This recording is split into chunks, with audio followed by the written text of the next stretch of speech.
from Bugeye, guys. This is a nice Bugeye that we have not yet named. I will confess to you, I don't have a name on the top of my mind, but we've just cleaned this car and made it beautiful by sanding the paint. And I'm going to take you for a drive. It does have a louder than normal first gear. So you could put a 5-speed in this car. It's a really good 1275 disc brake combo. And I wanted you to get a sense of that in this drive. This is the GPS Speedo that's just gotten a satellite and come to life. So if you're looking for an Old English white car, and this is a nice creamy vanilla white, this is a good one to think about. It looks basically stock, but it has more power and better brakes and a sway bar. So it's a nicer car to drive than a totally stock car in that sense. If you like those upgrades, they've already been done. The transmission is something that we don't want to change and find out that the new owner really wanted a 5-speed. So, we'll leave that up to the new owner to decide. You could live with this noise and get the car for a little less money. You could have us put in a new rib case transmission and get rid of the noise and keep the 4-speed, sort of the heritage non-synchro first setup. Or you can get a fully synchronized 5-speed transmission, and we have, it's just too loud. We have a Suzuki transmission now available. That's a 5-speed new version that we have that doesn't necessitate cutting the frame. It's stronger than the Datsun gearbox. It doesn't require cutting the frame like the Ford gearbox, and it's dramatically lighter than the Ford gearbox. So for all those reasons, we like the Suzuki setup, which is a new development for us. So you have all those choices.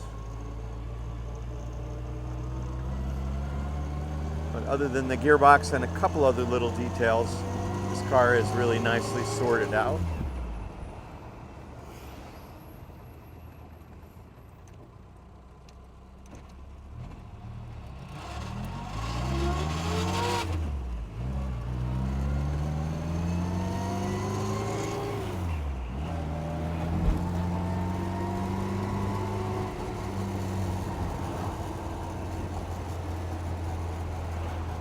It's a very nice original wheel. I'm a big fan of these original wheels. They're just a work of art for an $1,800 or $1,900 car back in 1960.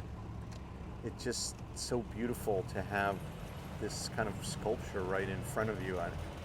I think they did an artful job of making a product that made you feel like you were in a more elegant sports car, although this car is so bare bones simple. A nice piece of art on the steering wheel is just very special.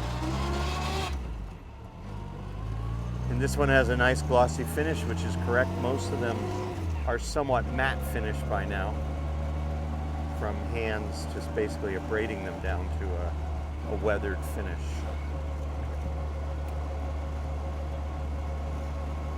Oil temperature is, water temperature is where we want it. It's a little cool, and if anything, oil pressure is where we want it.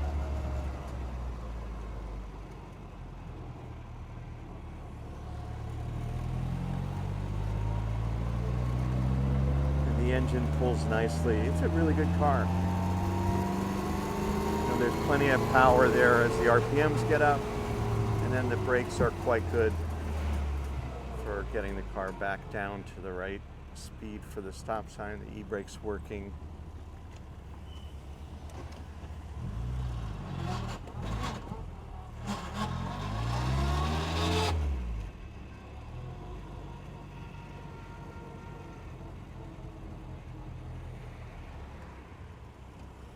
And so here's the second gear start from a slight roll at walking speed, which is nice on these non-synchro first.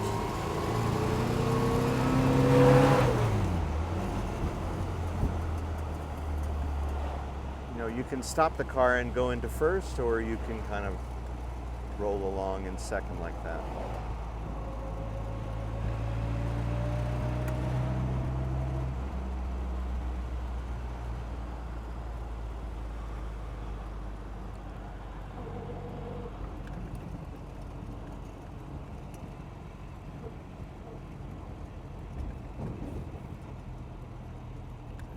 here we are for some photos. So thank you for driving with me today in this nice 1960 Bugeye from Bugeye Guys. Have a great day.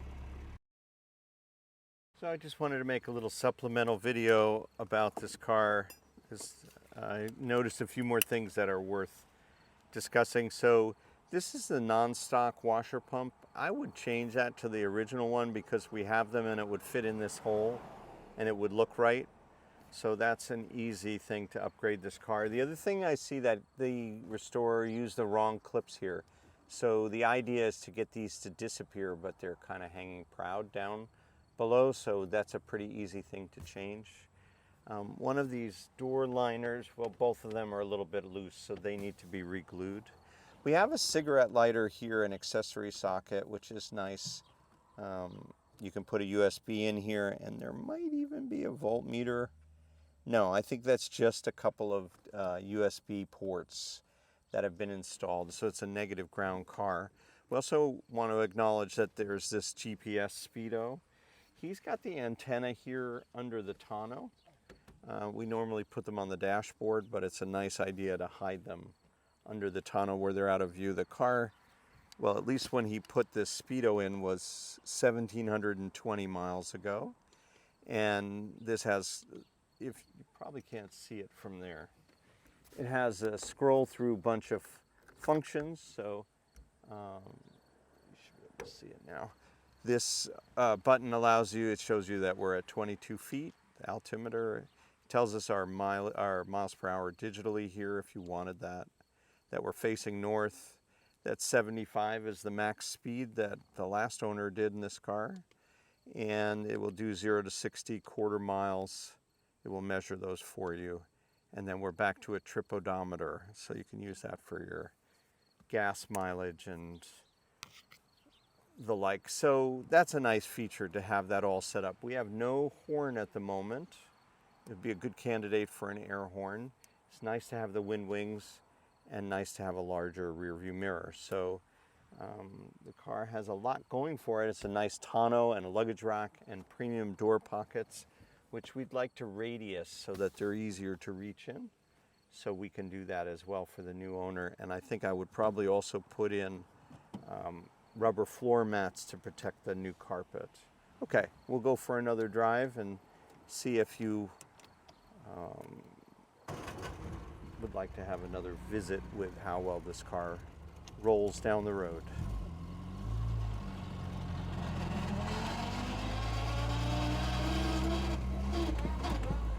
Yeah, the throttle's a little touchy, and this transmission is clearly the issue that needs attention most.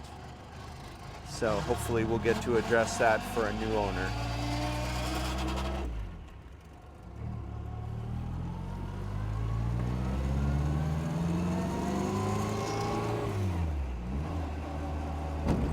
The transmission also needs what's called shift lever therapy, but if it's a new transmission, it won't matter. And that's, you may hear that little bit of gravelly noise coming from the shift lever. It's a different noise, a higher frequency noise, but just that the shift lever is resonating in the socket here. So we have an internal noise is the whine in first, and that little scratchy noise is the shift lever therapy is needed. Pretty easy to do the second one, a little harder to do the internal noise.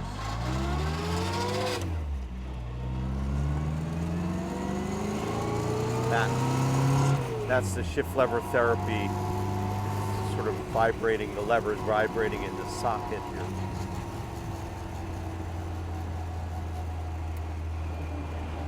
And we don't have a working indicator. That's not helping me to forget to turn it off after a return. So we could fix that as well. So these are common, these are little detail-y things. It's the transmission that's the one that's the bigger job. But all the other little details are relatively simple for us to fix.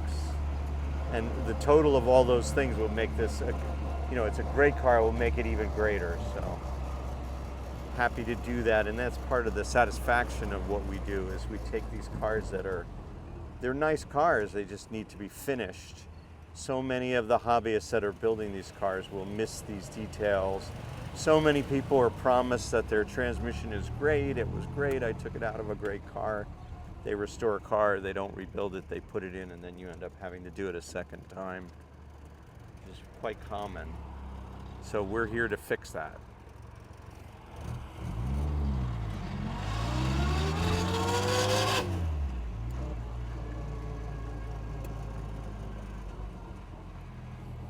So second gear in these Bugeyes is just so tractable. Tractable. At walking speed, we got plenty of torque.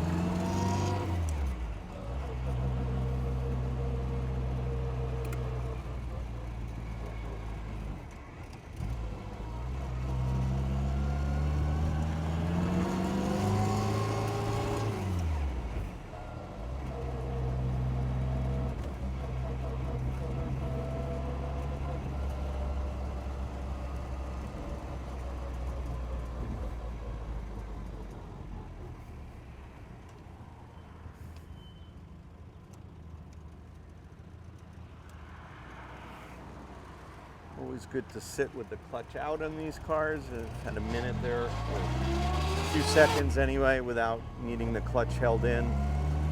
Nobody behind me, so no need to take off in a hurry. Best to rest the throwout bearing by going into neutral.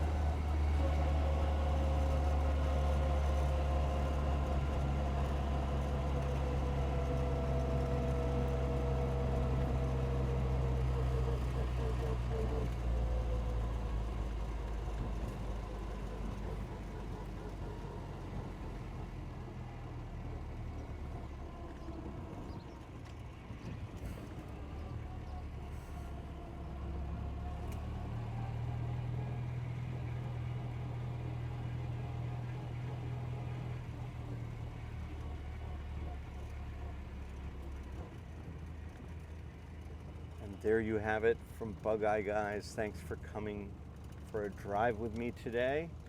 We're going on to this 4-post, so let's see if we can navigate this.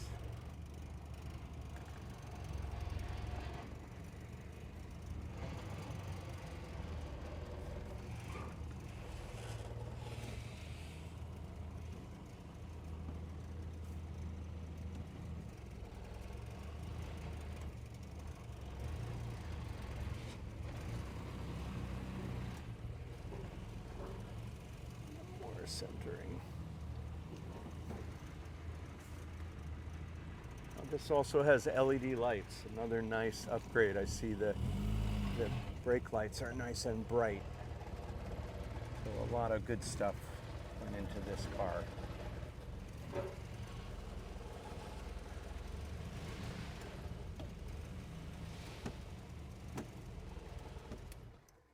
Voila. Thanks for coming with me.